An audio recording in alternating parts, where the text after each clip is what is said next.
Sande esembayo mu mwezi ogwokutaano abakristaayo okuva mu busabadinkoni bw'Emmengo mu bulabirizi bw'Ennamirembe bagiwaayo okukungaaniranga e Munyonyo ku kanisa ya Musa Mukasa Chapel okujjukira omujurizi Musa Mukasa eyasookera ddala okuttibwa. N'olwaleero abakristaayo beeyiye mu kifo kino okwetaba mu bikujjuko eby'okujjukira omujurizi Musa Mukasa.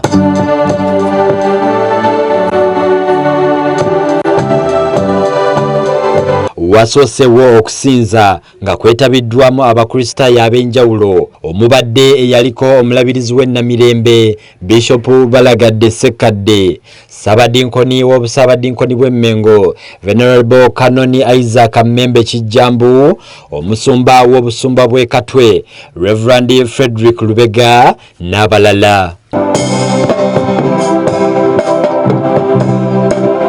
Bishop Balagadde akuutidde abakristaayo okubeera abavumu nga bagenda mu kkubo ery'okulamaga. Tutambula olugendo olwaleero oba lwankya, tetumanyi enkyaba ekigenda kuddirira, naye twagala tutuuka awakanirwa, twagala tutuuka awagira ki bwe tukkiriza Yesu n'ayingira mu bulamu n'akutereereza olugendo n'olutunuulira n'ogamba nti oba olwaleero ngenda nakkiriza Yesu. Wabula ono yennyamidde olw'ebibungeesebwa ng'ettaka ly'ekkanisa eno bwe liri mu lusuubo era ng'asinzidde wano n'akoowoola yenna gwe kikwatako okulaba ng'ekkanisa eno esigaza ekitiibwa kyayo.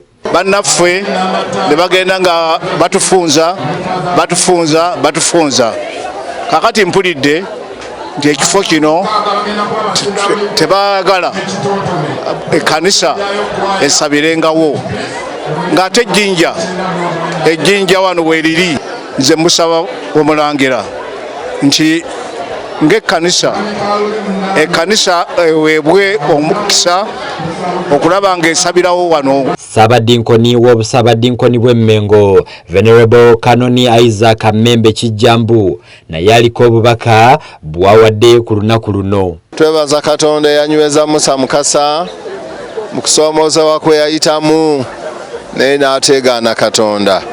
Kale n'obujulire obwo naffe bwe tukubiriza abooluganda abakristaayo nti naffe Katonda atunyweze mu mulembe gwaffe nga tuyita mu bisoomooza by'omulembe guno si biri Musa Mukasa bye yayitamu. Oluvannyuma emizannyo egy'enjawulo gigenze mu maaso omubadde okubaka, okuteeba peneti, okuyimba, amazina n'ebirala. Awulidde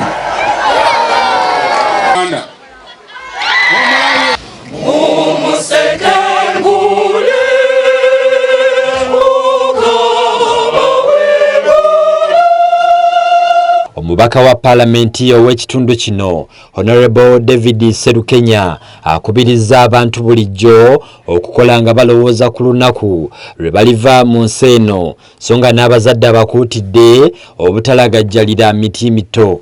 Naye naffe kibeere kyakuyiga gye tuli nti mu nnaku zaffe tubeeko bye tukola ebiritujjukirwako. Abazadde ng'abaana baffe baddayo tubawe obudde, tulekerawo okuwa abaana ba driver ate tufune akadde akagendayo nga batuyise ku masomero, abaana tubafuule mikwano gyaffe. Wenyimiridde kyekifo omujurizi Musa Mukasa we yafumitibwa effumu eryamujja mu bulamu bw'ensi era ng'ejjinja lino kw'ossa n'ebigambo ebyawandiikibwako kikwoleka lwatu nti lyateekebwawo ng'ekijjukizo okujjukirirako omujulizi ono eyasookera ddala okutirimbulwa. Yenze Lubega Sadaati ku Delta TV Amasokolo.